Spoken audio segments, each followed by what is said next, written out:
Problema do vento.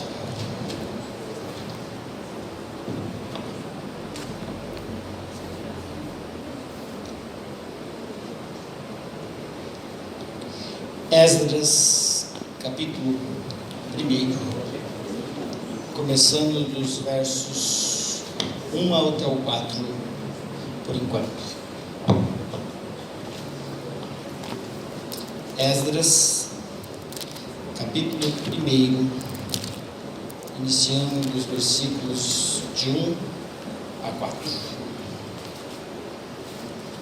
No primeiro ano de Ciro, rei da Pérsia, para que se cumprisse a palavra do Senhor por boca de Jeremias, despertou o Senhor o espírito de Ciro, rei da Pérsia, o qual fez passar pregão por todo o seu reino, como também por escrito, dizendo: assim diz Ciro, rei da Pérsia: o Senhor, Deus dos céus, me deu todos os reinos da terra e me encarregou de lhe edificar uma casa em Jerusalém de Judá. Quem dentre vós é de todo o seu povo, seja seu Deus com ele, e suba a Jerusalém de Judá e edifique a casa do Senhor, Deus de Israel. Ele é o Deus que habita em Jerusalém. Todo aquele que restar em alguns lugares em que habita, os homens deste lugar o ajudarão com prata, ouro, bens e gado, afora as dádivas voluntárias para a casa de Deus, a qual está em Jerusalém. A autoria deste livro e a de Neemias é dada a Esdras. Esdras provavelmente tem escrito esses dois livros. Esdras inicia o seu livro já nos dando um contexto histórico, nos indicando aonde é que se posiciona a história que ele vai começar a contar. Se você olhar para a página anterior da sua Bíblia, no finalzinho, está escrito aí o decreto de Ciro. É o final do livro de 2 Crônicas. Se você fizer uma leitura depois, você vai perceber que Esdras simplesmente copiou este final do livro de Crônicas, tirando a palavra porém, e colou na sua carta, no seu livro. O propósito que ele tem para fazer isso é para mostrar como aquilo que ele tem a dizer no seu livro está conectado ao final da história dos reis de Israel, ou de Judá, melhor dizendo. Se você passear pelo seu capítulo 36 de 2º livro de Crônicas, você vai perceber que vão passar com cerca de 22 anos, pelo menos 4 reis. Quando Josias, que foi um dos melhores reis, um rei que serviu e atendeu a voz de Deus, faleceu, deixou seu filho Joacás para reinar. Ele conseguiu reinar alguns meses. Num instantinho, o rei do Egito retirou Joacás e colocou Joaquim, seu irmão, no lugar.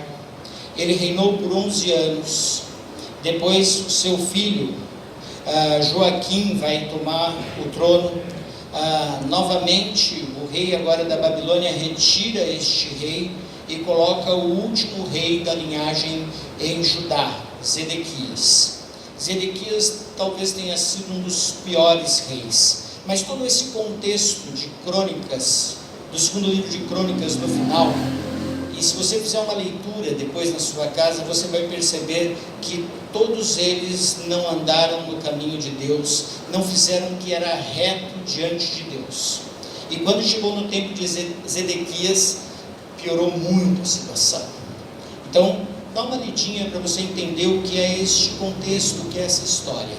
Esses últimos reis eram os reis que já estavam ouvindo as profecias de Jeremias a respeito do cativeiro, que já estavam ouvindo Isaías a respeito das profecias do cativeiro, se eles não mudassem de vida.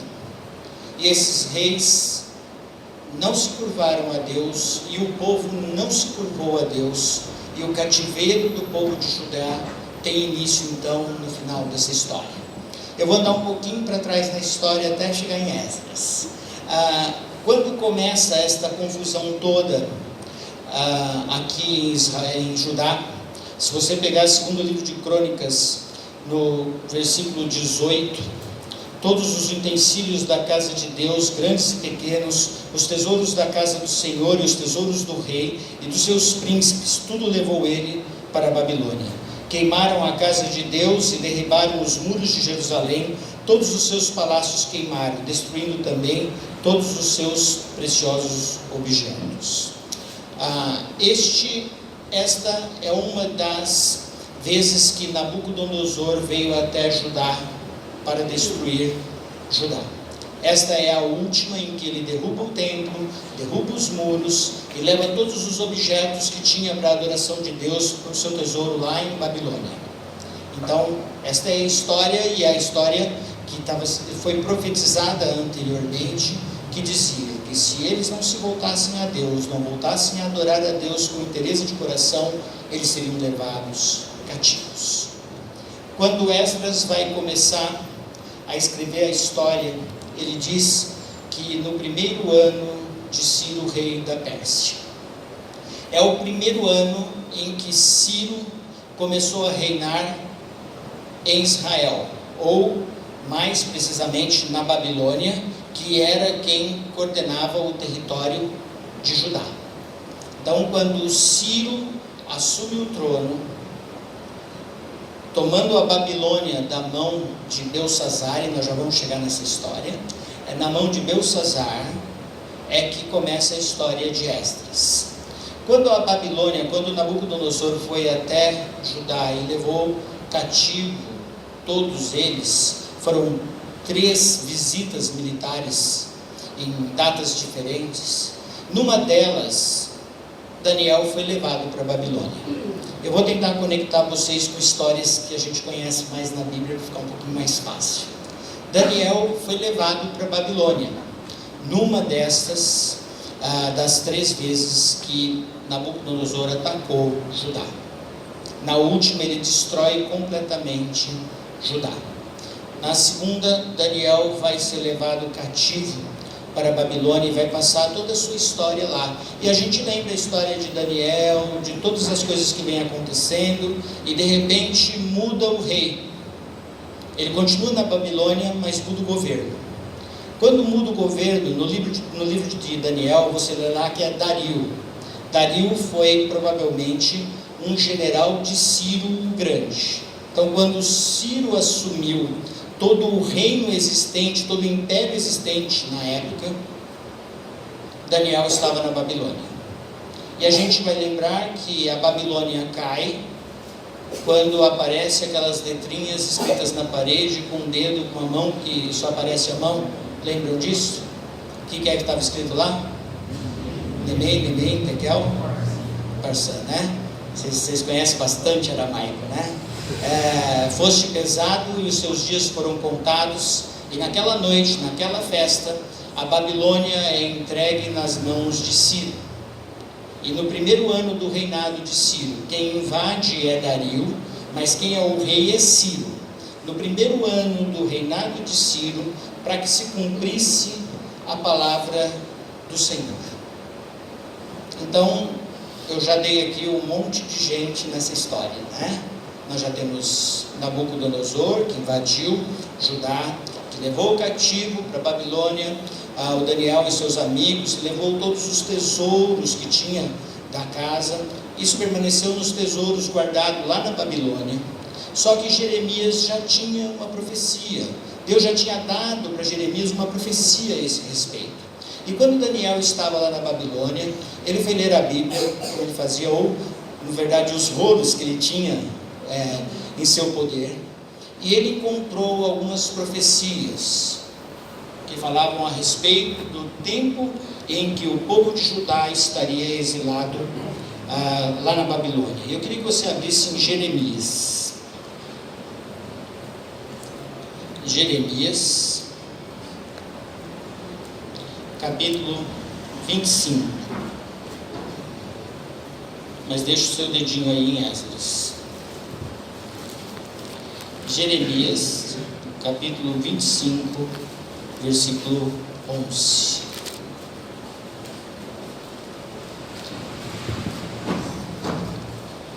Toda esta terra virá a ser um deserto e um espanto. Estas nações servirão ao rei da Babilônia, quantos anos? 70 anos.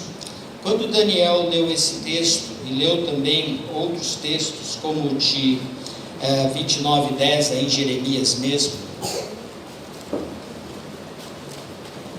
Jeremias 29:10, assim diz o Senhor: logo que se cumprirem para a Babilônia 70 anos, atentarei para vós outros e cumprirei para vós outros a minha boa palavra, tornando a trazer-vos para este lugar. Quando Daniel, lendo a palavra de Deus, encontrou esses versículos, ele se animou e fez uma belíssima oração a Deus, pedindo que Deus manifestasse esse retorno. Este retorno, então, vai acontecer no primeiro ano em que Ciro assume o reino da Babilônia. Ele era um rei persa, ele era um rei temido, e ele então tinha um padrão, uma postura que ele havia herdado dos seus pais. Todos os povos que eles dominavam tinham direito a continuar a adorarem os seus deuses. Então, quando a gente faz a leitura do texto aqui, parece que Ciro é um homem que se converteu a Deus, mas até o fim da sua vida, nem os seus filhos, nem os seus netos não mudaram aos deuses que adoravam, mas eles respeitavam todos os deuses. Então, não só o Deus de Israel, o Deus dos céus, ou ele chama aqui Deus pelo nome Yahvé, é isso que ele faz, mas ele atendia ou olhava para todo esse aspecto dos deuses, querendo que nenhum Deus fique bravo com ele. Isso a gente vê hoje na modernidade, né? Pede para tudo quanto é santo, para nenhum ficar chateado, né? Assim que funciona. Depois, na hora de agradecer, tem que agradecer para todos eles, para não ficar nenhum ficar ofendido. O que eles faziam era isto. Então, eles procuravam beneficiar todos os deuses de todas as nações que estavam sob a sua responsabilidade, para que esses deuses não se voltassem contra ele. Esta é a postura de Ciro. Mas, em especial com o povo de Judá, existia uma outra profecia. E essa profecia estava 200 anos antes da existência de Ciro. Então, quando as coisas vêm acontecendo na história, e chegou o tempo da reconstrução de Judá, 200 anos antes, isso já havia sido anunciado. Eu queria que agora você abrisse em Isaías. Eu marquei na minha Bíblia aqui, porque eu sabia qual era o texto. Isaías 44, 28 e 45, 1. Isaías 44, 28 e 45, 1. Eu queria que você pensasse que há 200 anos atrás, seu bisavô ainda estava pensando se ou não ter o seu avô, tá? É para você fazer essa conta, tá? Seu bisavô ainda estava conversando com a sua bisavó para ver se o seu avô ia nascer. Então, imagina que Isaías foi escrito 200 anos antes do reinado de Ciro. Que digo de Ciro? Ele é meu pastor e cumprirá tudo que me apraz. Que digo também de Jerusalém? Será edificada e do templo será fundado. Assim diz o Senhor ao seu ungido, a Ciro, a quem tomo pela mão direita, para abater as nações ante a sua face, e para descingir os lombos dos reis, e para abrir diante dele portas que não se fecharão. Nas palavras de Isaías, deixa aberta Isaías, nas palavras de Isaías, profecia dada por Deus, falando a respeito de um rei, que talvez nem o seu bisavô ainda fosse nascido. Então, projetando os seus propósitos e mostrando que ele tinha e tem propósito em todas as nações. Eu gostaria de ler ainda nesse texto de Isaías, e agora um texto um pouco mais longo, nesse mesmo contexto. mas agora eu quero começar de 24 e até 45, 7. Isaías 44, 24 até 45, 7. Assim diz o Senhor, que te redime, o mesmo que te formou desde o ventre materno. Eu sou o Senhor que faço todas as coisas, que sozinho estendi os céus e sozinho espraiei a terra. Que desfaço os sinais dos profetizadores de mentiras e enlouqueço os adivinhos, que faço tornar atrás os sábios, cujo saber converto em loucuras. Que confirmo a palavra do meu servo e cumpro o conselho dos meus mensageiros. Que digo a Jerusalém, ela será habitada, e das cidades de Judá, elas serão edificadas, e quanto às suas ruínas, eu as levantarei. Que digo à profundeza das águas, seca-te, e eu secarei os teus rios. Que digo a Ciro, ele é meu pastor, e cumpra tudo o que me apraz. Que digo também de Jerusalém, será edificada, e do templo será fundado. Assim diz o Senhor ao seu ungido, a Ciro, a quem tomo pela mão direita, para abater as nações ante a sua face, e para descingir os lombos dos reis, e para abrir diante dele as portas, que não se fecharão. Eu irei diante de ti, endireitarei os caminhos tortuosos, quebrarei as portas de bronze e despedaçarei as trancas de ferro. Dar-te-ei os tesouros escondidos e as riquezas encobertas, para que saibas que eu sou Yahvé, o Deus de Israel, que te chama pelo teu nome. Por amor do meu servo Jacó, de Israel, meu escolhido, eu te chamei pelo teu nome e te pus o sobrenome, ainda que não me conheces. Eu sou Yahvé, e não há outro, além de mim não há Deus. Eu te cingirei, ainda que não me conheces, para que se saiba até o nascente do sol e até o poente, que além de mim não há outro. Eu sou Yahvé e não há outro. Eu formo a luz e crio as trevas, faço a paz e crio o mal. Eu, Senhor, faço todas estas coisas. Quando Esdras diz, e agora você pode voltar para o seu capítulo 1 de Esdras, quando ele diz que no primeiro ano do rei Ciro, para que se cumprisse a palavra do Senhor por boca de Jeremias, despertou o rei da Pérsia. Ele traz toda esta bagagem de história nesses versículos, nesses 4 primeiros versículos. E o que eu aprendo desses 4 primeiros versículos é que Deus é soberano, não só na nação de Judá, mas Ele é soberano sobre todas as nações, e que este mundo é conduzido por Deus para que os seus propósitos sejam cumpridos. 200 anos de Ciro vir a existir, 130 anos antes de Judá ser destruído, 130 anos antes do templo ser destruído, Deus já estava profetizando a respeito do surgimento de Ciro e da reconstrução de Jerusalém e do templo. As promessas de Deus não falham, Deus é fiel. A palavra de Deus não mente, ela se cumpre porque Deus assim o quer. Esdras, Neemias, e entre esses 2 livros, ou precisamente no meio da história de Esdras, acontece também a história de Esther. Nós terminamos todo o livro de Esther já neste ano, e o livro de Esther está aqui dentro deste contexto de Esdras. E Neemias é uma continuação do livro de Esdras. Neste tempo, 3 profetas são muito importantes: Ageu, Zacarias e Malaquias.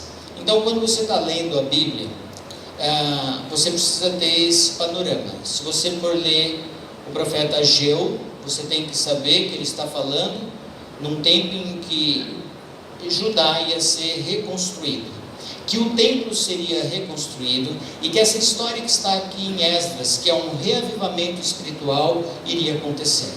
Então, quando a gente lê Ageu e Zacarias e Malaquias, a gente tem que saber que essas histórias, elas estão fundidas em Esdras, Esther e Neemias. Então este é um contexto.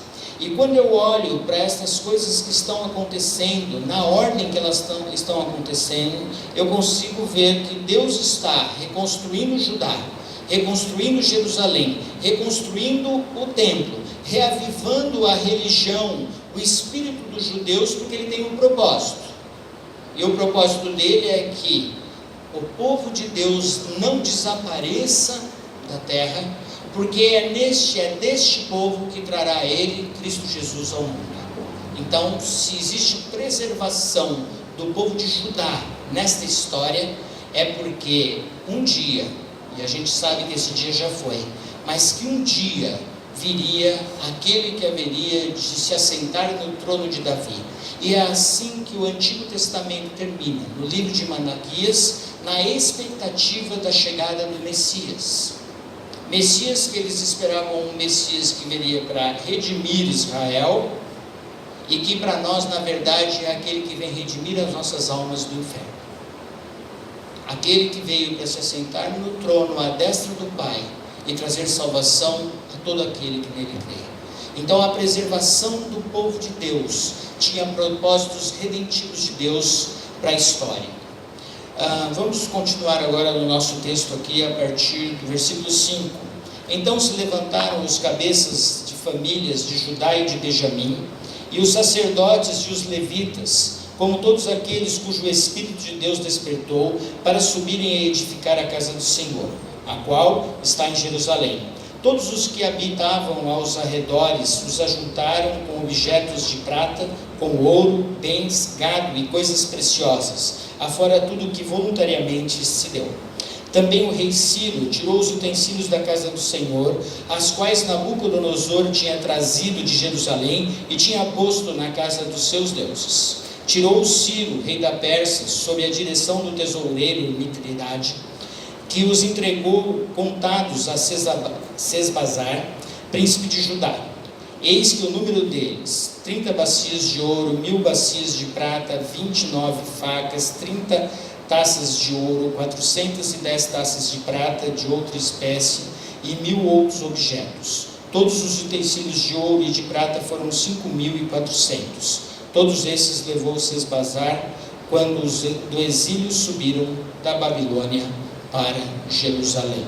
Eu não vou fazer uma leitura da contabilidade, mas eu queria que você prestasse atenção que desde muito tempo atrás existiam tesoureiros, existiam contabilidade, e as coisas entravam e saíam dos tesouros com nota fiscal, tá? Então, mesmo que essa nota fiscal fosse só um edito do tesoureiro, havia um controle.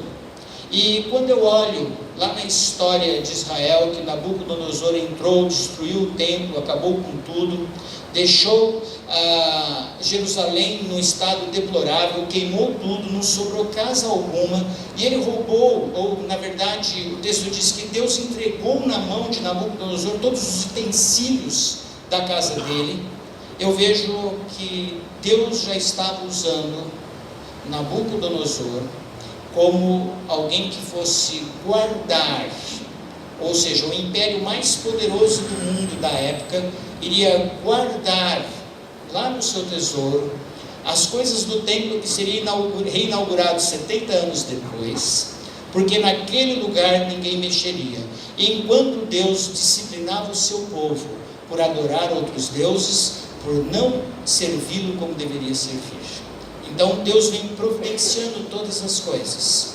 Estava tudo guardadinho. Quando Ciro assume o reino da Babilônia, ele devolve todos os utensílios de ouro e prata e tudo mais, para que o templo de Jerusalém fosse reinaugurado.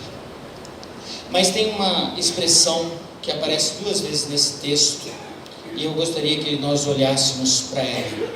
Esta expressão está no versículo 1, quando diz que Deus despertou o espírito de Ciro. E ela reaparece no versículo 5, quando diz que todos aqueles cujo Espírito Deus despertou. Nós já dissemos que esse Ciro não era um convertido, mas o texto diz que Deus quem despertou Ciro a fazer o que era importante e necessário para a história de Judá, para a vinda de Cristo Jesus. Deus também despertou Nabucodonosor quando usou ele para castigar os seus filhos que não andavam nos caminhos que ele queria. Deus usa os reis, os reinos e as pessoas da igreja, do seu povo e fora do seu povo, para os seus propósitos. Quando a gente canta que Deus é Deus e que através da história tem mostrado o seu amor, você pode falar assim, mas Deus fica utilizando todo mundo como Ele quer, a fim de quê? Ele utilizou todo mundo que Ele quis, a fim de trazer ao mundo Cristo Jesus para a salvação de todos os homens. Ele usou como quis aqueles que Ele criou, para que fosse manifestado o seu amor em Cristo Jesus. Então não adianta eu tentar olhar que há uma soberania tirana, mas era um propósito de redenção, um propósito de trazer aquele que salvaria o mundo aqui na terra. Então quando Ele trouxe Cristo Jesus, Ele responde a todas essas questões. Só que eu quero fazer uma leitura que Ele pode contornar e fazer o que Ele quiser com o rei que Ele quiser.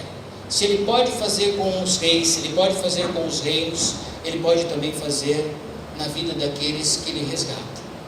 E eu gostaria que você olhasse para esse versículo 5. Ele diz assim, que todos aqueles cujo Espírito Deus despertou para subirem e edificar a casa do Senhor. Subiram cerca de 50.000 homens. Tinham muito mais pessoas espalhadas no império, agora o império persa, medo-persa, tinham muito mais do que 50.000 pessoas. Mas Deus despertou só cerca de 50.000 pessoas para a obra.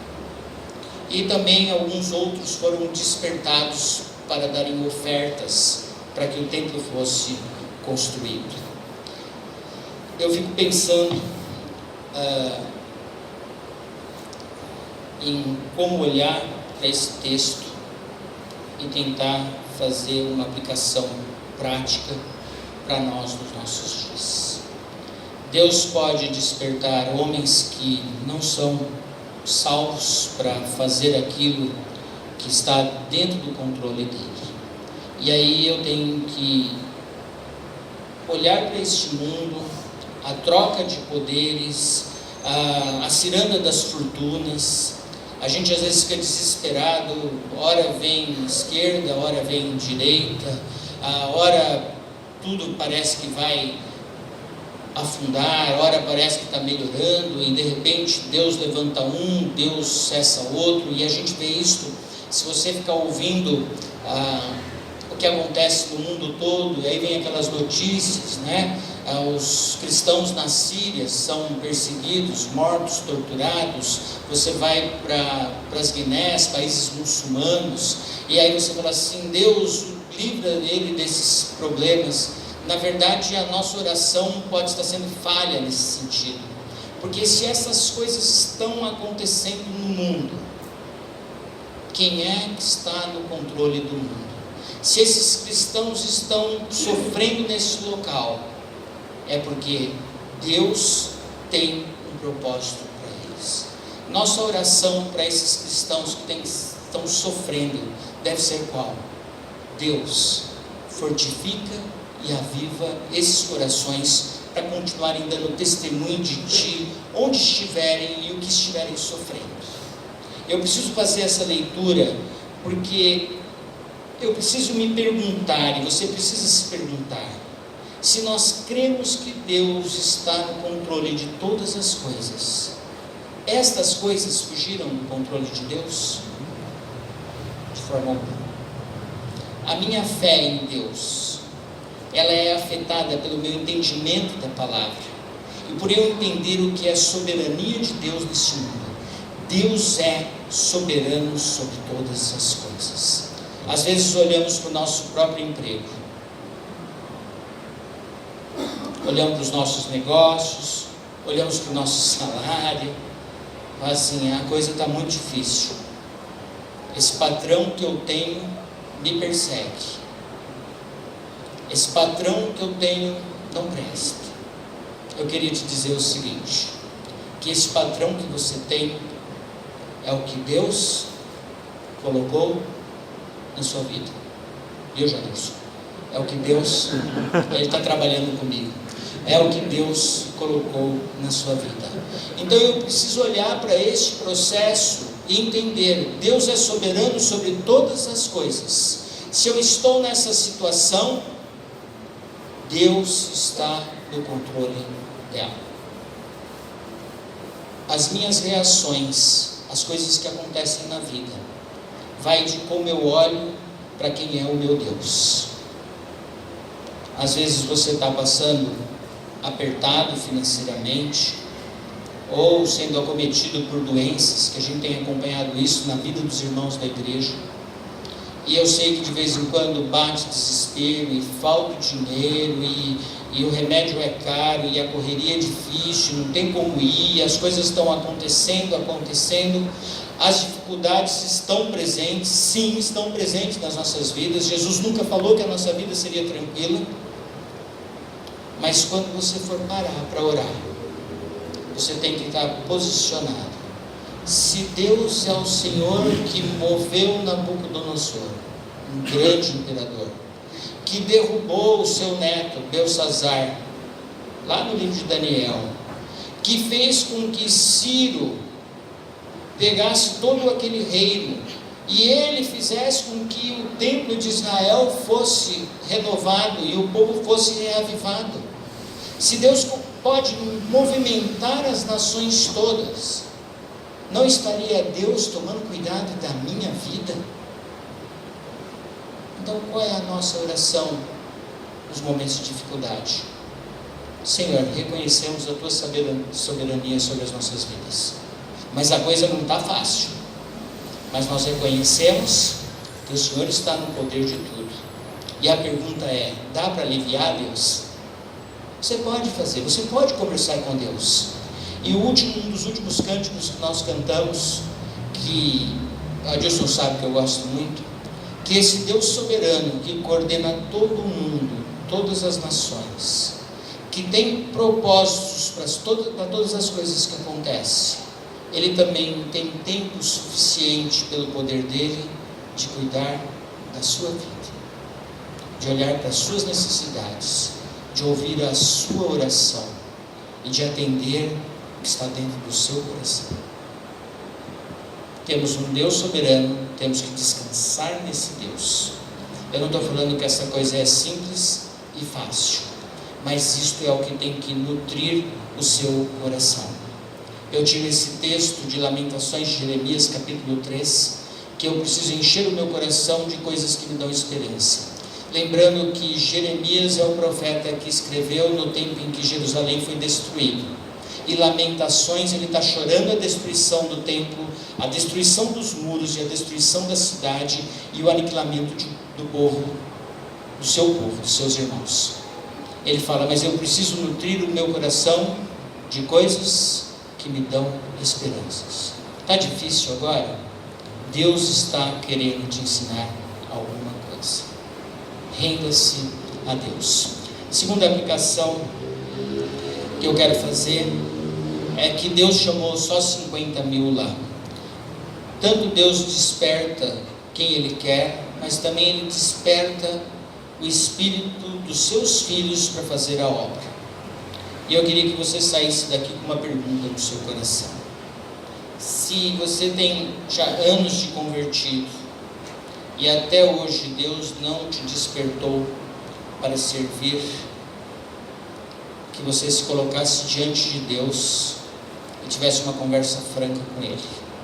Se é Deus quem desperta e você nunca foi despertado para trabalhar de forma alguma, não só na igreja, mas no reino de Deus, você tem problemas.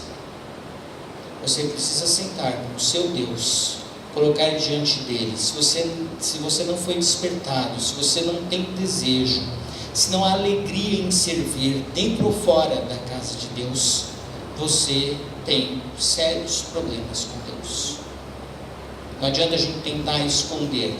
Alguns foram despertados para ir e fazer o trabalho. Outros foram despertados para dar dinheiro. Eu podia usar, e eu nunca prego sobre dízimo, mas eu podia usar muito bem esse texto do dízimo. Muitas vezes eu não posso fazer, mas eu posso contribuir para que algo aconteça. E eu fico preocupado em entregar o meu dinheiro, tirar 10% ou fazer ofertas em cima do meu dízimo para a igreja, porque isso vai faltar no meu orçamento. E aí a gente entra no mesmo conjunto de ideias. Quem está no controle da sua vida? Quem te pede para ser voluntarioso na entrega de dízimos e ofertas? Quem te pede para ser generoso? Quem promete que as coisas não te faltarão na sua vida? Muitas vezes nos agarramos àquilo que nós podemos fazer e que o nosso dinheiro pode fazer por nós. E nos esquecemos de ser bênção na vida de outros de forma material também, não só espiritual. A vida nesta terra aqui, ela não é só espiritual, e ela não é só material. Ela é um conjunto, ela é uma unidade. E quando eu me agarro às coisas materiais, eu me afasto das coisas que são espirituais. Se eu me afasto das coisas que são espirituais, eu acabo me afastando do Deus que me salvou. Eu poderia usar, e uso só desta forma esse texto, mas o que me preocupa mais é se para você é um peso trabalhar para Deus, se para você falar de Cristo Jesus e do amor dele fora das paredes da igreja é um problema, se você não sente o menor prazer ou a menor vontade de se envolver, de ser útil, de ser servo na igreja de Cristo Jesus, você está com sérios problemas. Pare diante de Deus e peça para Ele: Deus, desperta no meu coração, o meu espírito, para que eu tenha vontade de servi-lo. Quanto mais você servir os seus irmãos, mais você vai se sentir filho do Deus que te salvou. Eu queria que você saísse com o texto de Romanos, capítulo 12, de 3 até 8. Eu sei que todos conhecem o capítulo 12 de Romanos, 1 até 3, mas eu queria que você olhasse do 3 para frente. Porque pela graça que me foi dada, digo a cada um dentre vós, que não pense de si mesmo além do que convém. Antes pense com moderação, segundo a medida da fé que Deus repartiu a cada um. Porque assim como num só corpo temos muitos membros, mas nem todos os membros têm a mesma função, assim também nós, conquanto muitos, somos um só corpo em Cristo, e membros uns dos outros. Tendo, porém, diferentes dons, segundo a graça que nos foi dada. Se profecia, seja segundo a proporção da fé. Se ministério, dediquemo-nos ao ministério. Ao que ensina, esmere-se no fazê-lo. Ou que exorta, faça com dedicação. O que contribui, com liberalidade. O que preside, com diligência. O que exerce misericórdia, com alegria. Esta é uma lista de dons que ela não é muito lida, porque ela não tem muitos dons gostosos. Não conheço muitos homens e mulheres com dom de contribuição, mas conheço alguns, graças a Deus, e eles me deixam muito felizes de ver como se portam diante da riqueza, ou da pouca ou da muita, que Deus tem dado às suas mãos. Como é que eles se comportam no muito? Sempre procurando abençoar e cuidar do próximo. E todos esses dons aqui são dons de cuidado ministeriais dentro do corpo de Cristo. Eu não estou falando que todo mundo precisa fazer a mesma coisa. Eu estou dizendo para você, você precisa fazer alguma coisa no corpo de Cristo. O que são obras que nós podemos fazer dentro do corpo de Cristo?